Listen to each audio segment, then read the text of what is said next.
Hello，我係 Shelly， 今日係呢一個系列嘅第2集，我會分享下我點樣喺30歲前儲到超過100萬嘅流動現金。咁喺下一集第3集，我就會分享我所有嘅收入來源。呢一集我先講下我對金錢嘅一啲觀念同埋做法，因為就係靠住呢一啲思維，我先至儲到錢嘅。咁當然，其實100萬喺香港其實係好少啦。咁但係因為有呢一筆積蓄呢，我就可以隨心咁樣炒老細魷魚啦，可以唔使點樣猶豫就去英國闖，亦都有膽去試下行 YouTube 呢一條路。咁有睇開我嘅人都知我係嚟自於好草根嘅家庭啦。咁因為窮，所以其實由細到大都冇培養嘅，我冇任何嘅專業技能啦，亦都係任何樂器都唔識嘅。我咁大個女買過唯一嘅樂器呢，就係牧童笛啦。仲要係買平嗰種咯，即係如果你有印象呢，細個其實有2種包裝噶嘛，一種就係綠色袋，一種就係藍色袋噶嘛，我就係買平啲嗰隻咯，仲要係有格過價先買嘅。而我亦都唔係乜嘢專業人士啦，我出嚟做嘢嘅第一份人工只係8000蚊嘅咋。咁所以如果你都同我一樣係嚟自普通嘅家庭啦，攞住普通嘅人工呢，咁我諗今集我分享呢一啲思維應該幫到你，不過我都先至聲明啦，呢一啲思維你要實行起上嚟呢，係令你好痛苦嘅，咁你睇落去就會知㗎啦。窮人係冇資格耍任性嘅，喺你買嘢之前提醒自己要做投資型嘅支出，避免衝動式嘅消費。第一個思維就係我每一項嘅支出我都會計算過佢嘅回報，即係話值唔值得。如果佢帶嚟嘅回報係大於我付出去買佢嘅金錢嘅話呢，我就會去買呢一樣嘢。相反，如果我買咗呢一樣嘢，佢只係一時嘅歡愉，係嗰個快樂係一閃即逝嘅話呢，我就唔會買呢一樣嘢。舉個例子，我會用1萬蚊去打嗨膚，因為我覺得挽救咗我嘅鬆弛嘅皮膚呢，我個人就會自信啲、開心啲，咁可能工作又會順利啲，愛情又會順利啲。咁我計算過呢一紮回報之後呢，我就認為呢1萬蚊係值得去俾嘅。咁但係呢，我呢咁耐以嚟呢，我係從來都唔會捨得用10蚊去買一樽樽露飲嘅。再舉多個例子，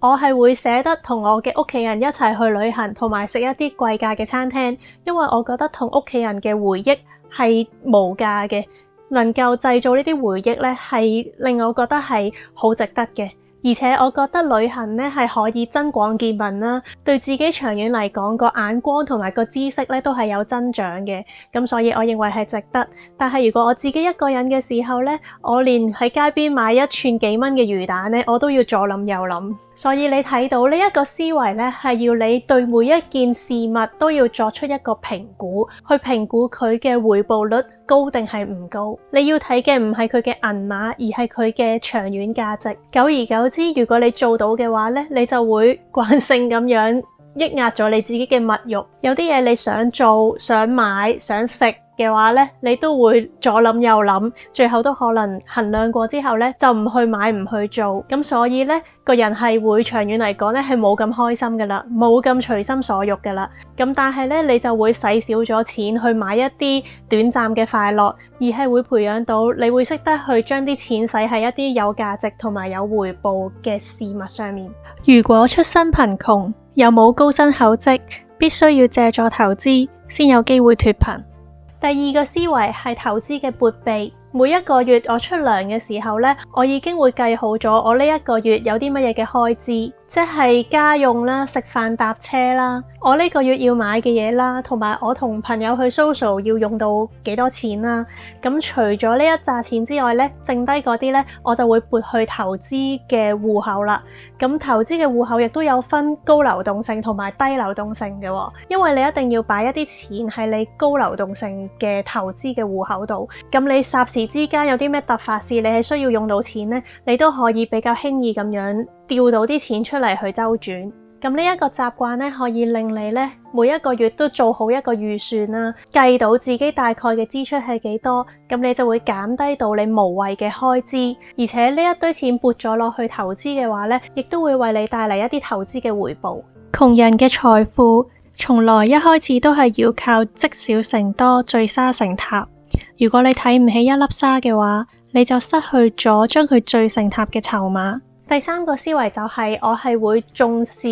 細銀碼嘅錢，即係話其實就算1蚊都好，我都係認為佢係有價值。你可以話呢啲叫做算死草或者係計較啦，咁但係其實喺我嘅角度嚟講呢，1蚊佢嘅價值呢，其實佢係可以大於1蚊，只要你係適當咁樣去投資嘅話。所以如果唔係需要用好多時間成本嘅話呢，同一樣嘅貨品呢，我一定係會要自己買到最平嘅。同埋如果我跌咗1蚊雞落地下呢，我執到嘅話，我都一定會執翻佢嘅。咁其實有讀過 econ 嘅人都知啦，如果你捨棄咗呢1蚊嘅話，你唔去執翻佢，其實你嗰個貨幣嘅體系，你長遠嚟講，你損失嘅話唔止係1蚊呢一個價值噶嘛，其實係會影響到成個經濟噶嘛。我發覺有一啲人儲唔到錢呢，佢哋都會有一個思維，就係佢哋輕視一啲細銀碼嘅錢，例如佢哋會講幾廿蚊啫嘛。又或者嗰幾十蚊跌都跌咗啦，呢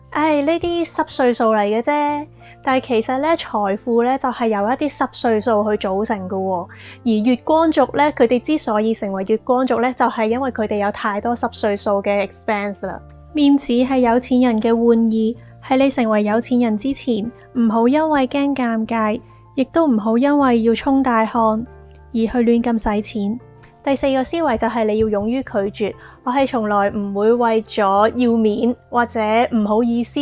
而去俾一啲不情不願去俾嘅錢。例如，如果一啲 N 年冇聯絡嘅人佢請我去飲嘅話呢，我係唔會去嘅。又例如，如果酒樓阿姐猛咁推銷一啲好難食嘅月餅呢，我係唔會因為驚唔好意思而去幫佢買呢啲月餅券。呢一度唔係叫你咩錢都唔使，而係如果有一啲錢你覺得係焗你俾嘅，你俾咗你會唔開心，你係唔情願嘅話呢，你就要勇於去拒絕。假設你真係去咗呢一個 N 年冇見嘅朋友嘅婚宴，你俾咗1000蚊人情，咁其實你嗰一晚你唔單止係損失咗1000蚊，你仲損失咗你寶貴嘅時間，去同一個根本唔重視同你聯繫嘅朋友去見證佢嘅大日子。咁好可能當晚喺一張大合照入邊會有你個樣出現啦，咁但係之後又會繼續喺 N 年唔會聯繫噶啦。咁但係你呢一晚你本身你嘅時間可以為你帶嚟更加多其他有價值嘅事，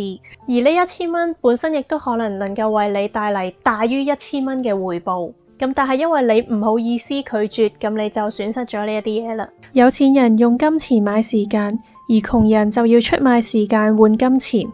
要脫貧，你必須學識珍惜時間，令你嘅時間過得有價值。第5個思維，你一定要記住，時間係你最寶貴、最寶貴嘅資產。你要知道呢個世界係好唔公平嘅，有啲人好有錢，有啲人出生就好貧窮。但係無論有錢人定係窮人，唯一公平嘅嘢就係佢哋都只係有24小時。如果你要脫貧嘅話，你就要好好咁樣運用呢24小時，永遠唔好用你份工去證明你自己嘅存在感。你要相信你自己嘅價值係大於佢俾你嘅人工，咁樣你先至會去追求更高嘅人工，亦都能夠令你喺轉工嘅時候可以勇於去扭屎忽花。如果你覺得唔係啊，個人工好合理啊，又或者你覺得自己根本唔值呢個價嘅話呢，咁你就好好利用你嘅時間去幫自己增值，令到自己能夠值更高嘅價錢，咁樣你先至可以追求到更多，下一次嗌更高嘅價。我聽過好多人講一啲令我覺得好可悲嘅說話，